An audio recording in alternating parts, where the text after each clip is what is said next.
Tips pasien cuci darah pagar 020. Halo, apa kabar teman-teman? Salam ketemu kembali dengan Dr. Erik dalam tips pasien cuci darah.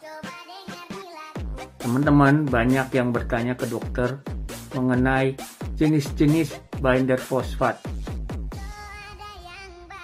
Kali ini dokter akan menjelaskan jenis-jenisnya supaya kita semua tidak bingung.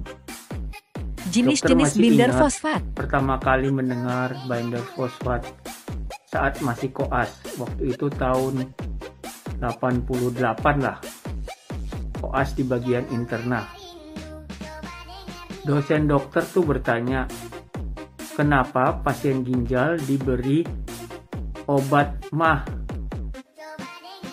Itu pertanyaan jebakan karena umumnya orang akan menjawab karena pasien ginjal sering sakit MAH dan lain-lain. Tapi ternyata obat MAH diberikan untuk mengikat fosfat. Jadi waktu itu binder fosfat itu jenisnya obat MAH yang mengandung aluminium hidroksid. Nah, seiring dengan berjalannya waktu, obat MAH itu lama-lama diganti dengan kalsium. Namanya kalsium karbonat. Itu diresepin dokter ya, dokter ginjal CaCO3. Waktu itu belum ada obat patennya. Maksudnya belum ada obat yang ada mereknya. Sekarang kan sudah ada, seperti Kalos. Nah, dari kalsium karbonat beralih ke kalsium asetat. Kalsium asetat ini diposisikan sebagai pengikat fosfatnya itu lebih tinggi atau lebih banyak mengikat fosfat dibandingkan kalsium karbonat. Nama produknya adalah Lenal-S yang beredar di Indonesia. Ya.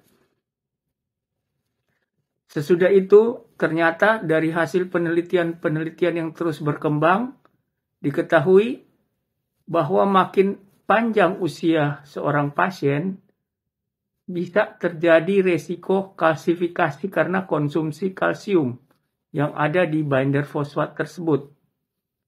Sehingga dicarilah binder fosfat yang nol kalsium. Munculnya namanya sevelamer karbonat kalau nggak salah ya.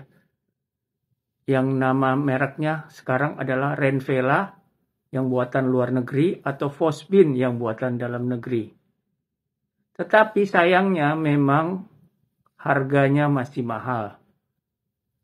Sehingga belum banyak orang yang bisa menjangkau. Nah, bagi pasien-pasien yang saat ini kebetulan mempunyai kadar fosfat yang tinggi, tetapi kalsiumnya tidak tinggi atau malahan rendah, mereka bisa mengkonsumsi binder fosfat yang lebih canggih lagi. Kadar kalsiumnya lebih rendah lagi dengan daya ikatnya hampir setara dengan sevelamer. Yaitu gabungan antara kalsium asetat dan magnesium. Di luar negeri, produk ini namanya Calmac. Diproduksi oleh Fresenius dan di dalam negeri sudah ada namanya Rindokal. Ya, jadi begitulah. Silakan masing-masing pasien memilih mana yang sesuai dengan kadar fosfat dan kalsium teman-teman ya. Begitu juga dengan harganya. Terakhir dokter mendengar ada binder fosfat yang berdasarkan besi, sukroferik oksihidroksid kalau nggak salah namanya ya. Itu namanya Velporo. Dia juga binder fosfat yang tidak mengandung kalsium. Demikian teman-teman, silakan share informasi ini jika berkenan. Follow akun Dr. Erik Tapan di akun TikTok. Terima kasih.